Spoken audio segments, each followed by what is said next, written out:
Welcome to Omitech computer institute. और अब हम डिस्कस करते हैं ट्रेड डिस्काउंट को एग्जांपल, ताकि चीजों को और अच्छे समझ सकें। तो ट्रेड डिस्काउंट क्या होता है, इसको थ्योरी में डिस्कस कर चुके हैं। अब देखिए इसको कुछ ट्रांजेक्शन, जैसे कि नंबर 1 ट्रांजेक्शन लिखा है goods purchase of 3000 with 5% discount. हमने गुड्स को खरीदा है और उसमें को 5% डिस्काउंट मिला है। जैसा कि थ्योरी में डिस्कस कर चुके हैं कि परचेज और सेल टाइम में डिस्काउंट मिलता है। तो देखिए ये डिस्काउंट क्या है, परचेज टाइम पे है। अब इसमें क्या होगा, देखिए परचेज किया है तो एंट्री का जो नेचर है पुराना ही है, आएगा गुड्स जाएगा कैश। अब केवल अंतर क्या आएगा, जैसा कि लिखा है कि हम जानते हैं कि ट्रेड डिस्काउंट में जो एंट्री में दिखाया जाता है, जो ट्रेड डिस्काउंट होता है, जो 5% का यहाँ पे ट्रेड डिस्काउंट दिखा दिया हमको ट्रांजेक्शन में, लेकिन एंट्री करने के दौरान हम इस डिस्काउंट को शो नहीं करते, ऐसा हम थ्योरी पढ़ चुके हैं। बल्कि इस डिस्काउंट को टोटल अमाउंट से क्या कर देंगे, घटा दिया जाएगा।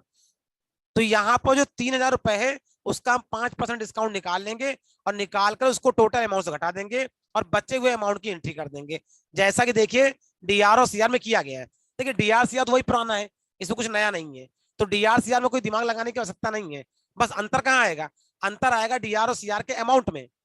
अब यहाँ पे हम 3000 की एंट्री ना करके 3000 का 5% निकालेंगे, जो कि होगा 5 15, मतलब कि 150 रुपए। और 3000 रुपए से हम 150 रुपए का माइनस कर देंगे, बचेगा 2850 रुपए, और उस 2850 की एंट्री कर देंगे। ये सिंपल है ट्रेड डिस्काउंट, बहुत ही आसान होता है। बस ट्रेड डिस्काउंट के अमाउंट को निकाल करके आप माइनस कर दीजिए और उसकी एंट्री पास कर दीजिए। अगर बात करें कंप्यूटर में कहां पास होगी, तो कंप्यूटर में पास होगी परचेज के बाउचर में ही पास होगी। तो इसमें केवल थ्योरी समझिए कि ट्रेड डिस्काउंट घटा के लिखते हैं बस, बाकी कहीं भी कोई भी अंतर नहीं होता। लेजर कौन से होते हैं, किस बाउचर में एंट्री जाएगी, ये सब कुछ सेम वैसे पुराना है जैसे नॉर्मली अब सेल परचेज की एंट्री करते थे। सेल की एंट्री सेल बाउचर में और परचेज की एंट्री परचेज बाउचर में, वैसे ही आपको पास करना है। बस आपको ट्रेड डिस्काउंट को घटा के एंट्री करनी है। एक दूसरा वेरिएंट देखिए, लिखा है purchase goods by cheque of 2200 with discount of 200। अब देखिए वहां पे परसेंटेज दिया था, यहाँ पे इन्होंने क्या किया, 2200 रुपए का गुड्स है, लेकिन 200 रुपए का डिस्काउंट इसके ऊपर है। तो हम यहाँ पे क्या करेंगे, बहुत सिंपल, देखिए डीआर से हम एंट्री की, हमने यहाँ 2200 की एंट्री ना करके 2000 रुपए की एंट्री की है, क्योंकि हमने परचेज किया है गुड्स वो 2200 रुपए का है, लेकिन 200 को डिस्काउंट भी मिला है। तो हमने चेक बनाई है, वो बनाई 2000 रुपए की, और जो परचेज की हमने एंट्री की है वो भी 2000 रुपए की। मतलब कि डिस्काउंट को काटने के बाद और आते हैं नीचे, sold goods by cheque of 4000 with 10% discount. अब यहाँ देखिए दो परचेज के वेरिएंट हो गए। अब सेल किया गुड्स हमने 4000 रुपए का, 10% का हमने यहाँ पे क्या दिखा दिया है, डिस्काउंट दिखा दिया है। चेक से है तो पैसा बैंक में एंट्री दिखा दी है, और 3600 रुपए, 4000 का 10% माइनस किया जो कि 400 रुपए होता है, और 3600 रुपए की एंट्री पास कर दी।